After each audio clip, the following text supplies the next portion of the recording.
are aware, if you've been around this program long enough, you know that every once in a while, a little rain must fall. And sometimes that rain comes along with heavy showers and thunderstorms in the Midlands, possible power outages. We'll try to be here with you the entire 2 hours if we can. You can also participate and be a part of the program just by texting us, 803-450-0086. Swanny, your graphic says that there's a phone number as well. Well, scratch that and reverse it because it is also 803-450-0086. That's the way you can call the show and be a part of what we do here on the Bounce Back edition of the program. And that's really what this week is about in a lot of respects. Not necessarily for you as Clemson Tiger fans, because, again, this Clemson Tiger team facing off against SC State, look, if Clemson wants to hang half 100 by halftime, they can, they might, and if they want to hit 70, they could and potentially could. But it's really, I think, for most of you, the opportunity to sort of get back to good. And what I mean by that is last weekend's game against Georgia was an old school Southern slobber knocker, as I called it earlier this week. And the fact remains that those two teams were equally as good on the gridiron. And I don't want to call it deflected because that I don't think is the right terminology for what I've done. But I have been open and honest and candid about the fact that, look, that game goes the other way, 10-3 Clemson, and you might feel a lot differently about this team for all the naysayers out there. That's a tough, hard-fought loss and or win for whoever came out on top, and one team had to. Now, the hurdle that you face, no team has ever lost their season opener and made it back into the college football playoff, which seems absurd in a lot of respects. And perhaps this year it'll be the same for Clemson. But at this point, you're ranked 6th in the country, a whole lot of football left to play, but it begins and you get a chance to bounce back this weekend against SC State up in Tiger Town. 803-450-0086 text line, phone line. Our buddy Jake's hanging out with us today. Says, been a while, Swanny. Interested to hear your take, bro. Appreciate you, Jake. Thank you, man, for being a part of the program. And guess what? Boom, he's in the house for subscribing. You know what, Jake? I'm giving penalties to people that share the show, and I'm definitely giving penalties to people that subscribe to the show. I mean, how could you listen to a bald-headed man on radio? The BMOR says, hey, you go subscribe, and then you do it? What's next, Jake? What's next? Thank you, buddy. Appreciate it. Yeah. You know, again, DJ, not overly sharp. Dabo Swinney went through yesterday during his Tuesday press conference and kind of walked through some plays here and there very early in the game. They had a great play set up where they sort of faked a screen to who was that coming on that? Justin Ross, I think. Faked the screen to Justin Ross, and then you had Will Shipley sliding out of the backfield. That play, I think, personally, I think that DJ made the wrong read. Did he have a man open in Davis Allen? Yes, 84, running a little slant across the middle, but it was batted down at the line of scrimmage. If he holds that ball a split second more, perhaps out of his peripheral vision, he would have seen Will Shipley running into the open and potentially running still. I mean, that's how open he may have been on that play. But, you know, all of those moments, all of the things that went wrong for Clemson were probably just a microcosm of the fact that, again, I said all along, season openers are strange. And what you didn't have for Clemson or Georgia was tremendously sloppy ball handling. I mean, that wasn't something that really came into play. You did see Georgia put the ball on the ground a couple of times, but for the most part, the two teams were fairly crisp in the possession of the football. But again, Clemson's offensive line, some of the routes that were run, DJ as well, sort of a part of the issue, if you will. And I think that a lot of Clemson Tiger fans at this point, you know, I honestly believe a lot of Clemson Tiger fans at this point have had a few days to decompress and are willing to now say, okay, you know what, Swanny? I think you're probably right on this. Lots of football left, and that you don't have to be sweating and nervous about what's going to happen with your Clemson Tigers moving forward. Just let it play out. Let them play the games. And you know what? If they get beaten another ball game, did they really deserve to be in the college football playoff? I mean, that's the thing you really have to ask yourself. Like at this point, if they get beaten another ball game, did they really deserve to be in the college football playoff? The answer to that question is an absolute no. And again, look, I understand how this works. The top 4 teams need to be in. Whether and this is the argument that the SEC fans will throw out sometimes. Well, if it's the top 4, it could be a 2-loss SEC club. I agree. I want the top 4 teams, but I also like the fact that we have tended to have teams that are in the college football playoff that have 1 or no losses heading in. I wouldn't be a huge fan of a 2-loss team. I wouldn't be a fan of a 2-loss Clemson team. I wouldn't be a fan of a 2-loss Alabama team. I wouldn't be a fan of a 2-loss Green Bay Packer team going into the college football playoff. To me, there's something beautiful about the undefeated. There's something grand about the 1 loss.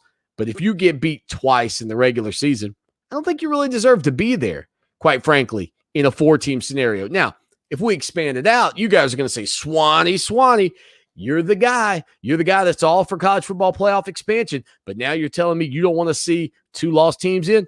No. With a bigger playoff, a bigger pool, I can deal with that because I can justify that a 2-loss team might still be one of the top 12 or one of the top 16 teams in the country.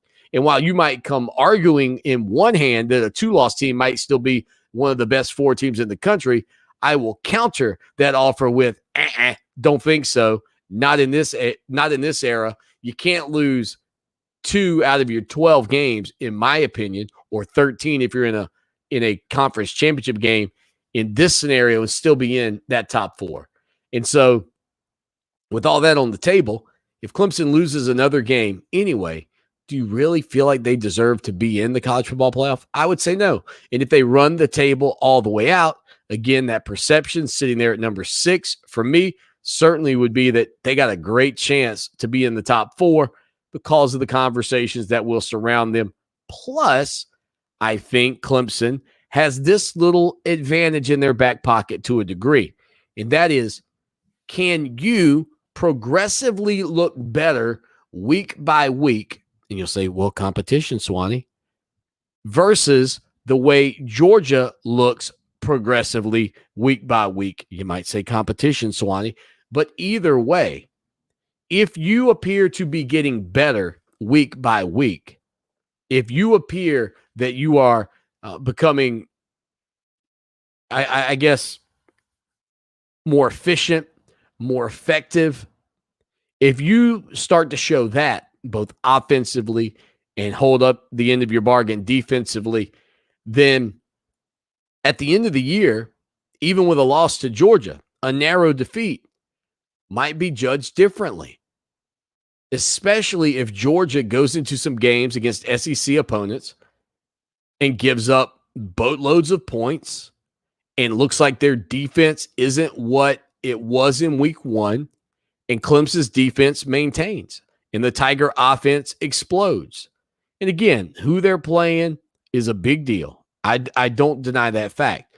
But you do have a game coming up against South Carolina for Georgia and a game against the Gamecocks at the end of the season for Clemson that could become some semblance of a measuring stick, perhaps. And while you can't get back what you lost on the field in Charlotte, man-to-man, standing across the line from the Dogs, you can't get that 10-3 loss back. What can happen is that the perception of who you are later in the year, even if you're still, quote, behind Georgia in the polls, it might be, you know what? We got to give this Clemson team credit because as good as Georgia is, maybe Clemson's the second best team in the country, and maybe they still just need to be in the mix. Or maybe Georgia loses the SEC championship, but you still end up being in the top 4 because the pundits and those individuals on the college football playoff committee judge Clemson as worthy of a top 4 spot. That's all that has to happen. We talk a lot about the conference championships. We talk about having to be a conference champion. But you know what the reality is? Is that when those individuals sit down in Grapevine, Texas, when they start crunching the numbers and watching the tape and talking about who they believe are the top 4 teams in all of the land, that's all you have to be. And the bounce back towards that goal begins this weekend against the SC State Bulldogs up in Tiger Town. 803-450-0086, 803-450-0086. Kyle says, Swanny, my birthday is coming up. Can you send me a tiger head with your signature? Buddy, I'll tell you what, man. If I had to send out these tiger heads to everybody, I'd be a broke dude. I'd be a broke dude. That thing cost me some cash, Kyle. I'm telling you. I told my wife, I said, man, can we get some like cheaper ones? People are asking for them. Oh, man. But no, I do appreciate you, Kyle. Being a part of the show, man, and hanging out with us. Kyle, I joke, is the honey king of the upstate. So whenever you make your way up that way, I don't know what town Kyle's in or, Kyle, what the name of your business is, but go support that guy. He's here for us all the time. And one day, I'm going to try to swing by and get some of that honey. He's got that honeycomb. That honeycomb was pretty expensive, though. Might have to get you a tiger head for that. That's a big old jar of honeycomb. I've always wanted to raise bees. That just seems like fun.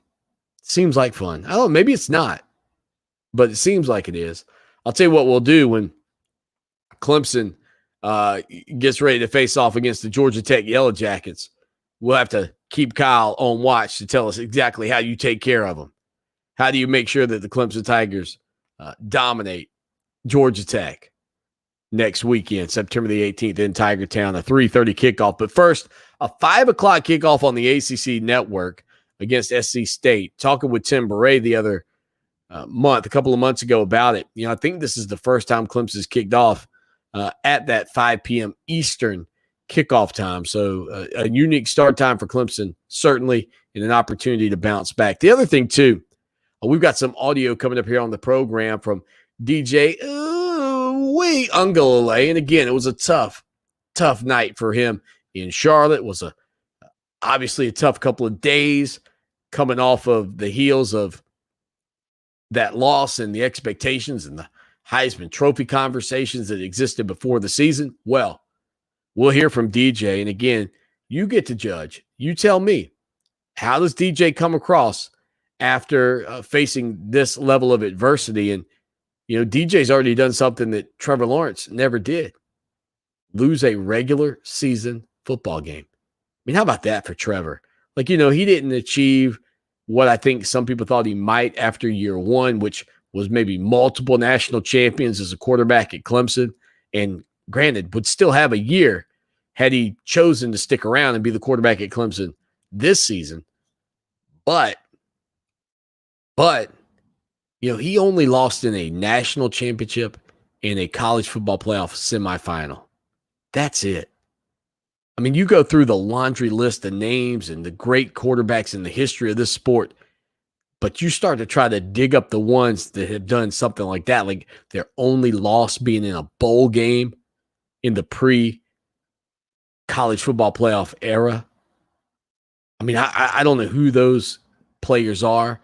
I would imagine there are some guys that were like one-hit one year as the starter and get out of Dodge. But how many guys have been from freshman to junior year right there in the mix every season?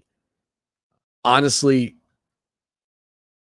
never losing the game in the regular season and playing for 2 national titles and being in the mix for a 3rd national championship game. I mean, seriously. Can't be many. Can't be many. 803-450-0086 text line, phone line. Be a part of the program.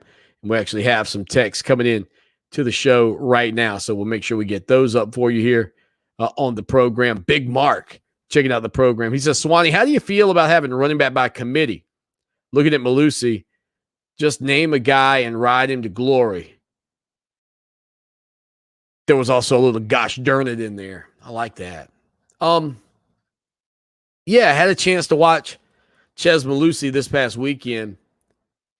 course, Ches, the former Clemson Tiger, running back now with Wisconsin. And the Badgers did lose this weekend, but there were moments in that game where I'm watching Ches and going, okay, what do you have, 31 carries in the opener? Riding the old bull. What's the old saying? Ride her till she bucks you. And again, it was a loss, but 31 attempts, 121 yards, 1 touchdown on the day for Ches Malusi there as Wisconsin lost to Penn State in their season opener. Trying to think, 23 attempts, I think, for Clemson running backs, right? In that game against Georgia this weekend for minus 2 yards, or excuse me, for 2 yards total. Felt like minus 2 yards. Taking a look here to see that Clemson, Georgia. Ha! That's hilarious. This stat thing has Clemson and Georgia logos, but it's all the stats from the App State East Carolina game. That is bizarre. That was the other Duke's Mayo Classic, which, by the way, Duke's Mayo gave away this jar of customized Clemson and Georgia mayonnaise. I don't know if it's available in stores or not. At least the label was customized. And, you know, I've gotten the backdrop behind me. I don't know if you can see some of the bottles. You certainly see the footballs, but there's a glass bottle Coke National Championship. There's a 1974 Pepsi in the background. And I thought, man, do I put the mayo back there? But I don't think the mayo is the one you want to save. Like, I know maybe it's supposed to be a collector's item. I can't imagine what that mayonnaise will look like in a year. So I would eat the mayonnaise. That would be my strategy. Eat the mayonnaise. We'll get updates from Tiger Town when we get back here on the show that shakes the Southland. Stay with us. Now, Columbia's most